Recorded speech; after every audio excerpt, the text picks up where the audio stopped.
وبعث وراثكم يقتسمون تراثكم بين حميم خاص لم ينفع وقريب محزون لم يمنع وآخر شامت لم يجزع. اور وارثوں کو آمادہ کر دیا، اب وہ تمہاری میراث کو تقسیم کر رہے ہیں ان خاص عزیزوں کے درمیان جو کام نہیں آئے، اور ان رنجیدہ رشتہ داروں کے درمیان جنہوں نے موت کو روکا نہیں، اور ان خوش ہونے والوں کے درمیان جو ہرگز رنجیدہ نہیں ہیں. جد و جہد کی فضیلت.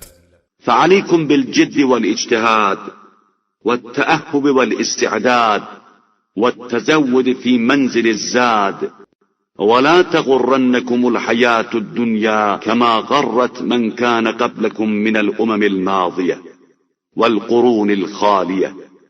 اب تمہارا فرض ہے کہ سعی کرو، کوشش کرو، تیاری کرو، آمادہ ہو جاؤ، اس زاد راہ کی جگہ سے زاد سفر لے لو، اور خبردار یہ دنیا تمہیں اس طرح دھوکہ نہ دے سکے جیسے پہلے والوں کو دیا ہے جو امتیں گزر گئیں اور جو نسلیں تباہ ہو گئیں.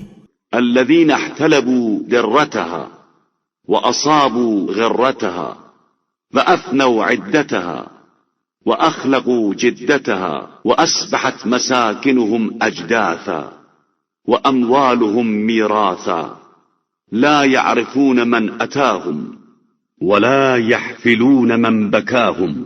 جنہوں نے اس دنیا کا دودھ دوہا تھا، اس کی غفلت کا فائدہ اٹھایا تھا، اس کے باقی ماندہ دنوں کو گزارا تھا، اور اس کی تازگیوں کو پژمردہ بنا دیا تھا، اب ان کے مکانات قبر بن گئے ہیں اور ان کے اموال میراث قرار پا گئے ہیں. نہ انہیں اپنے پاس آنے والوں کی خبر ہے اور نہ رونے والوں کی پرواہ ہے.